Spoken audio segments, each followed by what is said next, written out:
This is Microeconomics Lecture 10 on equilibrium, more specifically on the equilibrium point for profit maximizing production.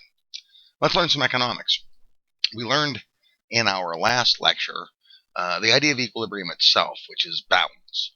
What we balanced in Lecture 9 was supply and demand. Now we're going to lecture or balance something a little bit more specific. Money in and money out. And this gets to the very basic principle that we started out with, which is that money in is good and money out is bad. What we're ultimately going to do is we're going to continue to produce so long as money in is greater than money out. And what we learned in our discussion in Lecture 8 concerning profit maximization was that there's effectively two ways of looking at this. One is money out per unit of output. The other is money out per unit of input. The other is money in per unit of input and money in per unit of output. And more specifically, when we talked about money in per unit of input, we talked about marginal revenue produced. When we talked about money in per unit of output, we talked about marginal revenue. When we talked about money out per unit of input, we talked about marginal variable cost or marginal cost. And when we talked about, when we talked about money out per unit of output, we talked about marginal cost. Marginal variable cost we restricted pretty much to units of input, and we included in that basically the price of labor and the price of any other inputs that go into the production of the thing. Okay, and in the last lecture, of course, we looked at supply and demand, where supply equals demand, and the buyer and seller agree on price and quantity.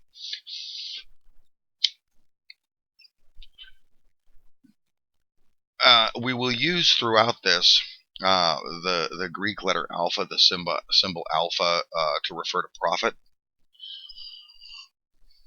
And the reason for that is effectively because we've already used P, right? You know my hang up, my obsession with symbolic logic and maintaining the consistency of symbolic logic.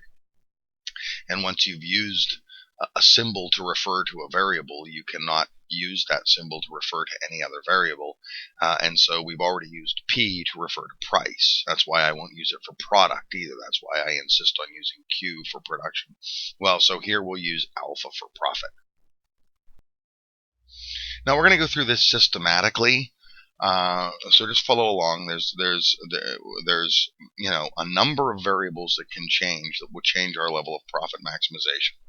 The first one we'll look at, and the most basic one, is a price increase in the product. Okay, we'll change the price of the product. Now, when we change the price of the product, let's remember from Lecture 8, we had our marginal cost curve, which came down, hit some minimum point, which we called the point of capital saturation, then went back up again. We measured that. This is money out per unit of output. Okay, this is how much each unit of output is costing us to produce. Well, this is how much each unit of output is bringing in. This is price equals marginal revenue. We're going to find out when we move out of the idea of perfect markets that price and marginal revenue are not always the same thing. For now, we'll treat them as synonymous. Okay, so a price increase, we see what it's going to do here graphically, is going to shift this horizontal line, which is marginal revenue, upwards, and you see the result. The result is that we can then produce more. Our level of profit maximization is going to increase. You saw that in the problem for last week and the problem for week 4. I asked you to develop a supply schedule. Well, in that supply schedule, if I recall correctly, we started with a price of $6.75, and then we gradually increased it, I think, all the way up to $10.75. Well, now we see what's happened. As we increase that price, we move further and further up, and this allows us to produce more and more. This is why I mentioned this once before, that on a macroeconomic level, inflation is not always a bad thing. Inflation means that production will increase. This is why, in terms of macroeconomics and the business cycle, periods of growth are generally associated with periods of inflation. Okay, as prices go up, production will go up because the level of profit maximization, the equilibrium level of profit maximization will go up. In diametric opposition to this is the idea of a price decrease. In macroeconomic terms, this would be what's called deflation. This is roughly characteristic of periods of recession. We have exactly the opposite condition. Okay, we go from price 1 down to price marginal revenue 3 here, and we'll lose area 1. Okay, so as prices drop, our profit maximizing level of production will go down. We'll lose profit. This is ultimately what we're going to see when we discuss different types of markets and competitive markets. This is ultimately going to be part of the argument for why it is that in the short run, profit evaporates in competitive markets. As more and more suppliers enter the field of combat, so to speak, this will cause a downward pressure on prices, which we learned in our discussion of supply shifts. As you increase the amount of supply, increase the number of suppliers, you increase the amount of supply. That will drive the supply curve outward. This will drive prices down, and we see the net effect. Each time prices are driven down, we will yield less and less profit, and therefore have to reduce our productivity. This is why ultimately anyone that cannot produce for the minimum price, this is where price equals the minimum level of marginal cost, will be driven from the market. Okay, and we'll look at that again in more detail when we get to competitive markets. Our second variable is a cost increase. Okay, now you see it's fairly intuitive what's going to happen with a cost increase. When you have a cost increase, the marginal cost, which is to say money out per unit of output, the per unit cost goes up. So when marginal cost goes up, it shifts the marginal cost curve upwards. You see the result as a decline in the profit maximizing level of production, and this, of course, I will almost interchangeably use the quantity of X and the quantity of labor, which is the laborers making X, and this is because and it's a simple intuitive point that when you reduce production, it generally has a tendency to reduce the demand for labor. Okay. And so marginal costs rising, and we've talked about this before. We talked about this at some length in Lecture 7 with the discussion of costs of production and what causes marginal costs to go up. Marginal cost in the short run, what we found out was that marginal cost and variable cost are the same thing. Or that marginal cost is related to variable cost. Marginal cost is variable cost divided by the marginal quantity produced by an individual unit of an input. Okay, all right. The opposite condition of this is, of course, a cost decrease. If we decrease costs, it drops the marginal cost curve down, and when it drops the marginal cost curve down, it allows us to increase our level of production. It will increase the point of profit maximizing equilibrium. Okay, and this is why, for example, when companies go into bankruptcy or when they begin to fall on hard times, one of the first things they're going to try to do is get their employees to take a wage cut. They did this when the airline industry started to go under after 2001. One of the first things they did was eliminate pensions. My brother, who flies for United Airlines, lost his pension. They just took it away. They did this in Eastman Kodak when they went under. They did this at Wheeling Pittsburgh Steel when they went under. What that's going to do when you eliminate pensions, when you reduce employee benefits, when you reduce employee wages, that's going to drop your marginal cost down. That's going to make it cheaper to produce every unit. And you see the effects of this. Now, it's not entirely a negative thing in a macroeconomic sense to do this, because while it's true that when you drop the marginal costs down, individuals are doing worse. They lose their pensions, they get less money, but more of them can be hired because your profit maximizing equilibrium level of output will increase, and when that increases, you generally can hire more laborers. Now, let's look at it as that was money in and out per unit of output. Now let's look at it as money in and out per unit of input. And again, this is all fairly counterintuitive, and you see now that we're dealing with inputs, I've shifted over here to discussing quantity of labor. You may just as well have put quantity of X here, okay, because the two things are interrelated. When we increase marginal revenue produced, and there's a couple of ways we can do this. The one we already looked at earlier in this lecture. If there's a price increase, we now know from Lecture 7 how we construct marginal revenue produced. Okay, it's marginal quantity times the price. So if you increase the price, you're going to increase your marginal revenue produced. If you increase the marginal quantity, okay, and that's something I mentioned really only briefly, and we could focus on it a little bit more. The number one determinant of marginal quantity is the availability of capital. Okay, if we have a technological advance, if we increase the amount of capital, if we make an investment that increases our capital and increases the capital available to our labor force, that's going to increase their marginal quantity produced. Well, when they increase their marginal quantity produced, that increases the marginal revenue, and you see what the result on our equilibrium level of profit maximization, our profit maximizing level of output. Okay, it's going to go from here.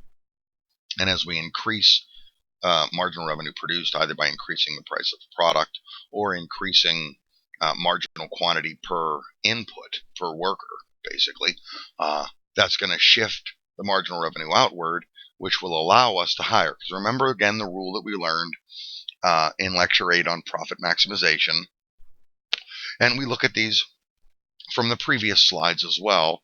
We look at this that, okay, here is money in per unit of a variable resource. We're now only dealing with labor, so this is money out per unit of a variable resource. And the rule that we learned was we will continue to hire laborers, we will continue to produce as long as money in per unit is greater than or equal to money out per unit. Okay, at this point, money in equals money out. Okay, when we shift marginal revenue produced, that point's going to shift over to the right. We're going to be able to produce more. And again, money in per unit of a variable resource, money out per unit of a variable resource. And we could then begin to ponder, well, what happens as a result of this if we then increase the price of labor or the price of variable resources? Well, that'll shift this line up. We'll look at that in a minute. Okay. Now, again, fairly intuitive. This is the opposite condition. If we have a decrease in marginal revenue produced, this is what's going to happen. It's going to happen the exact opposite. Again, I will stress the point that this is money in per unit of a variable resource. This is money out per unit of a variable resource. And so we're dealing once again with money in versus money out. That's when we deal with profit, that's all we're dealing with. Let's remember, let's go back. Let's fall back to Lecture 8 just to refresh our memories. When we talk about profit, we talked about revenue minus cost. Revenue is money in. Cost is money out. Everything in this lecture, and everything to deal with profit, everything to deal with profit equilibrium, is all a balance of money in and money out. Okay? When we move up to the macroeconomic level, what we deal with is we deal with deficits. We deal with government revenue, okay, and government spending and deficits. It's the same basic argument, okay? And it all falls back to something I think I mentioned in Lectures 1 and 2, which is the basic economic principle. Money in is good, money out is bad. You always want money in to be greater than money out. Now, surely, That's a fairly intuitive idea. Okay, so here, technically, what's going to happen? Marginal revenue drops. Why does marginal revenue drop? Well, marginal revenue could drop for a number of reasons. Marginal revenue per worker, meaning money in per unit of a variable resource, could drop for a number of reasons. Maybe our workers are less efficient. Maybe their marginal quantity goes down. Why would their marginal quantity go down? Well, maybe we haven't been keeping up with things. Maybe we haven't been replacing capital equipment when it breaks. Okay? One of the things we talked about in costs of production, one of the things we talked about with the production function was, okay, well, if it's true, which we argued it was true, that marginal quantity, productivity per worker, per unit of a variable resource, per worker specifically, is going to go up as you give them more and more capital. It stands to reason then that if capital depreciates and we don't replace it, okay, that's going to reduce the marginal quantity per worker. So in a situation like this, maybe we're not. And I gave the example of when I was working in the last kitchen I worked in, when the fryer went bad, my boss went out and got another one. Well, what if she hadn't gone out and gotten another one?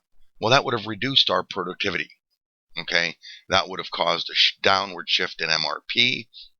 As a result of the downward shift in MRP, we see that the profit maximizing level of production is going to drop, and we're going to shift back to this level of productivity. Okay, which means that we're going to need fewer laborers. Okay, stands to reason, right? If you have less capital equipment, you need fewer laborers. Now we'll shift the other variable in this. First, we'll look at labor, and then we'll look at all of the other variable resources that go into the production of a thing. And again, you can see this is very systematic. Hopefully you've printed out the PowerPoints and are following along with them. If not, this is very systematic. Okay, here again is our marginal revenue produced. That's money in per unit of a variable resource, money in per unit of input. And this is money out per unit of input. We're saying here that labor is our only input. And so if we increase the price of labor, note what happens. Our profit maximizing level of production will drop. Again, I'll stress the point over and over and over until it's just absolutely burned in your brain like a tattoo. Okay? This is money in per unit of input. This is money out per unit of input. Money in greater than or equal to money out. Okay, and we talked about that at great length when we discussed it in Lecture 8 on profit maximization. Okay, money in per unit of input, money out per unit of input. We continue to produce so long as money in per unit of input is greater than money out per unit of input. When you increase the money out per unit of input, you're going to reduce the number of inputs you need. Okay, and this is one of the reasons it took a long time for labor unions to come to this simple understanding. And it is a very simple, basic economic understanding. Labor unions used to argue only for wages.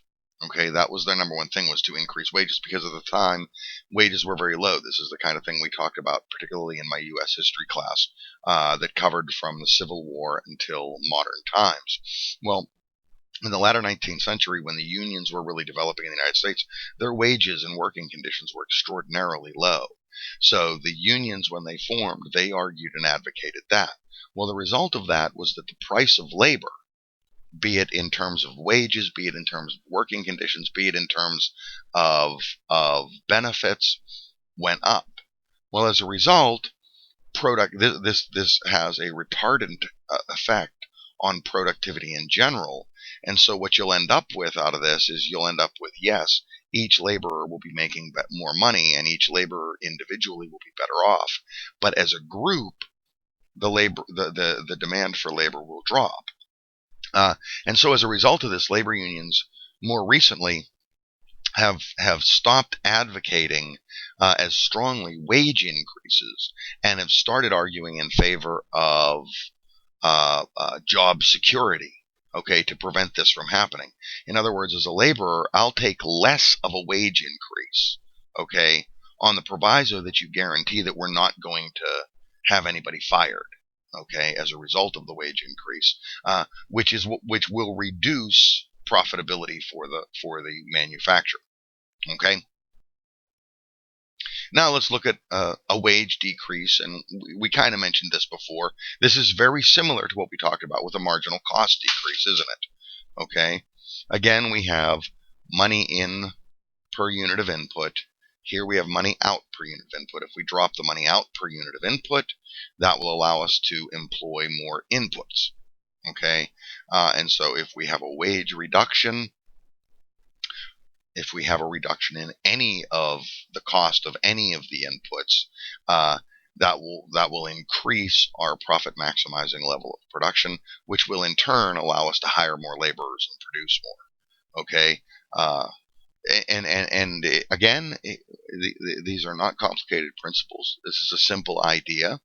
It is better to make $7 an hour than it is to make $0 an hour. Okay, better to make 30 grand a year than 0 grand a year is the basic idea behind this. Okay, so we'll take a wage cut. The wage cut will allow the manufacturer to maintain productivity at a level of profitability. Okay, we have to remember this, and we know this intuitively, and we've looked at this before. Manufacturers, producers, do not enter into the production of a thing, whatever that thing may be, as a public service. They don't do it for free. Okay? If they're not going to make a profit, they're not going to produce. Okay? So one of the things, and it's actually kind of interesting in labor economics, it's one of the more interesting developments, and one of the things that's studied in labor economics is the transition that's taken place in labor management relations, because it's changed quite a bit. It used to be entirely antithetical. They were diametrically opposed. That's not as true now. Okay? It's not as true because there is an understanding that if you don't maintain profitability for the manufacturer, they're going to shut down their plant, and then all of you will be out of work. Okay? So too, what the manufacturer understands is if you don't give the laborers a living wage, okay, they won't be able to afford your product, and so nobody will buy it.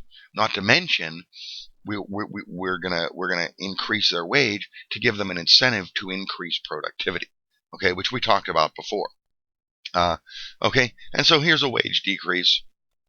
Now, in this one, we'll change other variable costs. Okay, same basic effect. We looked at this before. We have here with this little dotted line, this is our price of labor. This is the price of our other inputs. Okay. In our ongoing example of the local tavern, this would be the price of codfish, breadcrumbs, grease to cook the fish, etc. Okay. This is the cost of our cooks. If we increase the cost of everything else, of all the other inputs, that's going to shift the marginal variable cost curve up. Once again, I stress the point. This is money in per unit of a variable resource. This is money out per unit of a variable resource. This is why what we talked about when we talked about supply shifts, we said, okay, cost of production. Okay, if we increase marginal variable cost, we are increasing the cost of production. Okay, if you increase cost of production, supply is going to drop. Our profit maximizing level of output will drop back. Okay, and you see over here, I just basically came up, formulaically with how you have the price of labor plus the marginal quantity plus the variable cost of everything else. Okay. Now we see the opposite condition. You see what happens here. The marginal variable cost drops. Our level of profit increases from 1 to 3. Okay, this because of the drop in marginal variable cost, that increases the profit maximizing level of production. Again, money in per unit, money out per unit of inputs. Money in per unit of input, money out per unit of input. Okay, we continue to employ units of input. so long as the money in per unit of input is greater than the money out per unit of input. They're equal here. In the first curve, they're equal here. Okay, and so again, I'm kind of blowing through this relatively quickly because this is all fairly intuitive stuff. And in fact, in the problem for week 4, where ultimately you developed a supply schedule, this was some of what we were doing with that. Okay, we're gonna do that again in other problems. Is okay. Now what happens if we keep the price of the product stable? If we keep the price of the product stable, our MRP curve is going to stay the same, right? This is marginal quantity times price. If we make marginal quantity stable, or static, I guess I would say, and price static so it doesn't change, this curve's not going to change. Okay, so our profit maximizing level of production is going to be based on costs. Okay, now let's take a look at this, and this is the problem from lecture 8, if you recall. This was a supply schedule, and we developed this in lecture 8. This should be more than anything else by way of review. We developed this in lecture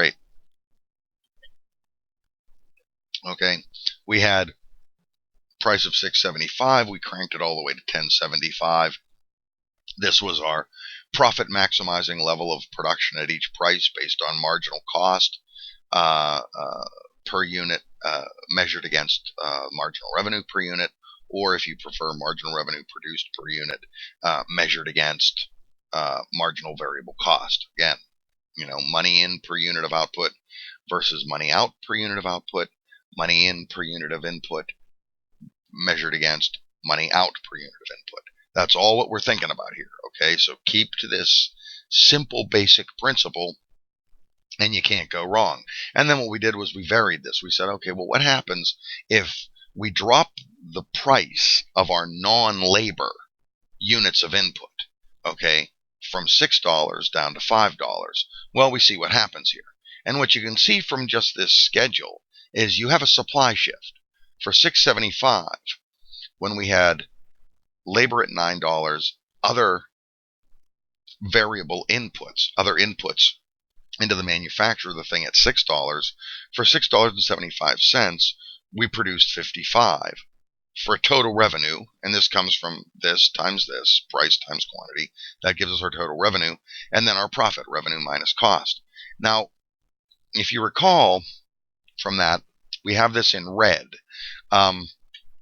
because one of the harder things that I've discovered for students to understand is to bring into this the idea of fixed costs. Okay, so let's just take a look at this. If we face a fixed cost of less than $33.75, okay, say we face a fixed cost of, and we're using minuses here, so let's say we face a fixed cost of minus $34, okay, we're still going to produce. We're going to produce at this level because minus $33.75 is greater than minus 34. Okay, if we shut down entirely, we'd face the $34 cost. And I think in this model, if I remember correctly, our fixed cost was $50. Okay, so that means whether or not we produce, we face the cost of $50 for fixed cost. So it's better to produce here, operating at a loss, where we're losing minus $33.75, rather than shutting down and facing the minus 50 fixed cost. Okay, that's a very important principle. It's a very basic principle. A lot of students miss the idea, so I don't want that to happen. I want us to pay attention to that, that as long as your profit is greater than your fixed cost, even if it's a negative number, you're still going to produce. Okay, better to lose $33.75 than it is to lose 50. Okay, well, now we dropped the price of the other variable inputs, the ingredients. I think we were dealing with our fish sandwich here. We dropped the price of all the other ingredients. Well, what happens? Well, notice what happens. You have a supply shift. For $6.75, and our profit maximizing level of production goes from 55 to 65. For 750, it goes from 65 to 70. Now note this though. Note that at higher prices, $8 and 10.75, it stays the same. Okay, the profit maximizing level stays the same. That shouldn't surprise us.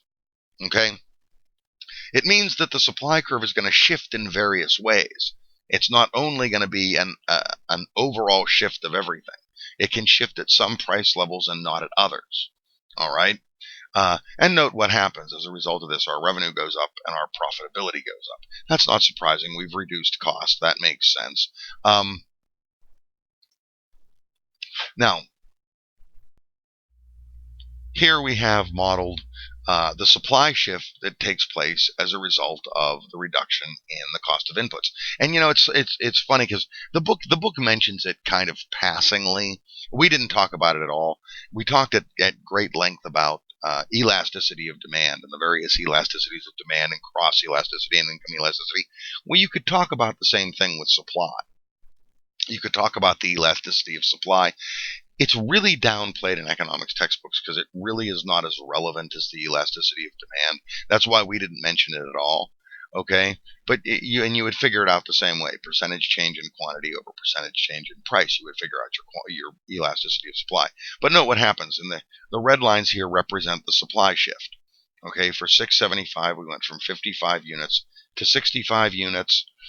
For $7.50, we went from 65 units to 70 units. But thereafter, supply stayed unshifted. Okay, at the higher prices, it remained the same. Okay, this suggests that it's more elastic. Supply is more elastic, more sensitive to price changes down here at the lower end of the price spectrum. Okay, we're not going to get into that at all. We've got enough fish to fry. I don't believe I just said that, given our fish sandwich example. More fish to fry. Very nice. Okay. But at any rate, so there's your supply shift. You notice what happens. What's going to happen here is the supply curve is going to steepen out. When we talk about supply and demand shifts, and just kind of real briefly in passing more than anything else, the supply curve can shift in a couple of different ways, can't it? Okay. It can either be an overall shift outward, or it can change the slope of the curve. Here what's happened is you've changed the slope of the curve. You've done kind of a combination. You've made this curve a lot steeper in terms of its supply.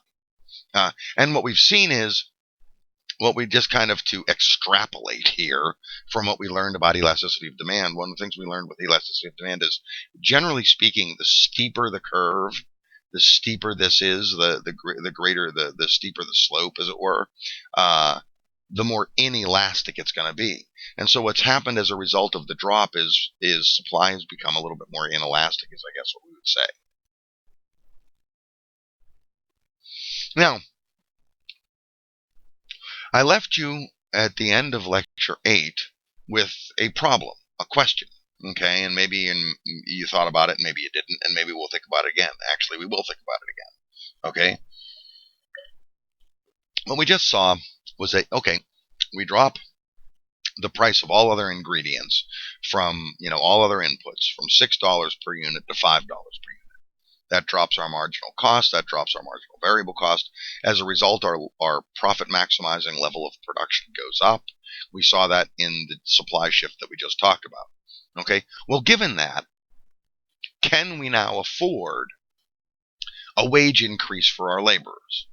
Okay, this shows the relationship of the different costs of production. If we lower the cost of one thing, can we now afford to increase the cost of another thing?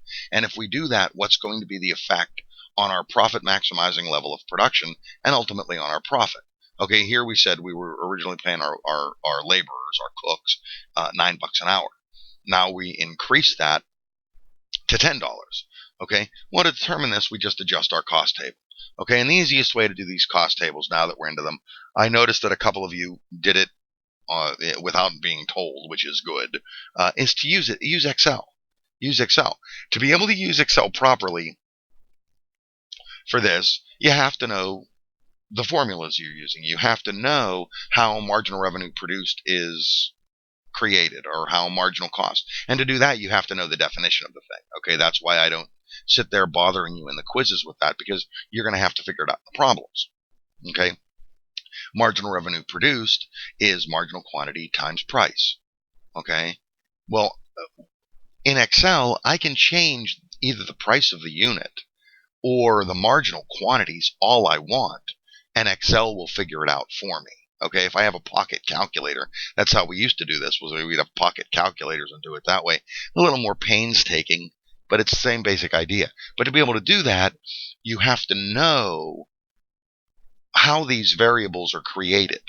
Okay, marginal revenue is simply the price. Marginal variable cost we talked about is the price of the inputs plus the price of the laborer that produces the thing. Okay, so what you ultimately have is marginal quantity times the price of all non-labor inputs plus the price of a laborer that produces it. Okay, marginal cost is simply the variable cost divided by the marginal quantity. The change in the variable cost divided by change in marginal divided by marginal change in productivity, which is marginal quantity. Okay, and again, to determine this, we simply have to change either the MRP, okay, instead of multiplying the marginal quantity times $9, we'll now multiply it by $10, and measure that against marginal revenue, the price of the product, or we can shift marginal variable cost upwards and marginal cost upwards by increasing the variable cost from $9 per laborer to $10 per laborer. Okay? And now we see what the change is. Okay, here's where the wage was $9. This is after we had this just in a couple of slides ago. We had this after we dropped the price of ingredients down from $6 to $5. This was our profit level. This was our production level, right? Okay, this is what we saw just a couple of slides ago. Well, if we pay our cooks an extra $1 an hour, which will make them very happy, this is what's going to happen. Okay, notice that it has no effect whatsoever on productivity. That's not always the case. We saw that from earlier in this lecture. Okay, it depends on how much you change their wage. What we saw before was, well, when you crank up that price of labor, it puts a pressure on that profit maximizing level of production to drop. Okay, if you raise it too much, it's going to ultimately drop your profit maximizing level of production. Again, I stress the point. We always balance. What we're looking for here is equilibrium, balance. In this lecture, what we've been balancing, what we've been concerning ourselves with, okay, is money in and money out. In lecture 9, what we concerned ourselves with was supply and demand and balancing them. Now we're balancing money in and money out. Well, anytime you change either the money in or the money out, you're going to disturb that balance. Or at the very least, you're going to create pressure to disturb that balance. Okay, so yeah, when we increase the wage of our laborers, that threatens to disturb that balance. Let's see whether or not it does. Let's see how much we can push this, okay, before we disturb the balance. How much more can we give these guys? How much more can we give our cooks before we disturb the profit maximizing level of production? Because once we disturb the profit maximizing level of production, that's going to change things. That's going to change the quantity produced. That's going to change the demand for labor, etc. Okay? Right here, what we see is, sure, we can absorb this by increasing the wage of our laborers to $10, by increasing the wage of our cooks to $10. Note what happens. Same level of production as before. It hasn't changed. What it has done is it's reduced our profit. A certain amount of our profit is being transferred to our laborers. Okay? And that's why I say down here, note that the only difference will be the profit made after the wage increase, and surely it's worth sacrificing a little profit to make our cooks happier. Okay? Believe me, if any of you ever involve yourself in the restaurant industry, happy cooks are a good thing to have. If your cooks are unhappy, things can get really bad really quickly. Okay? All right. Now, just by way of conclusion, what we've been talking about all along Profit maximizing output changes based on cost, money out, and price, money in. It all depends. That's why what I want you to be able to do is I want you to be able to think in your mind. I want you to be able to think it through. What I'm looking for here is money out and money in. I've got two ways of looking at it. Money out per unit of output, money out per unit of input. Money in per unit of output, money in per unit of input. Okay? And I'm just going to balance those. When I'm looking at money out per unit of input, I measure that against money in per unit of input. When I look at money out per unit of output, I look at money in per unit of output. And I balance those things together. As long as money in is greater than money out, I will continue to produce. Simple enough? Okay, if marginal quantity goes up, marginal revenue produced goes up, and marginal cost goes down, and vice versa. Okay, and that kind of concludes this lecture. This lecture was just to kind of dust everything off in terms of profit maximizing. And now that we're armed with this, and we know how the equilibrium point, both in terms of supply and demand, and in terms of profit maximizing output, now that we know how these fluctuate, how these are constantly changing and shifting and moving, now we can start to really have some fun. Okay, we can throw all kinds of things out there. Okay, well, what happens if the price of ingredients goes up? Now we start to link that with some of the things we talked about with demand shifts and supply shifts. And that concludes lecture number 10.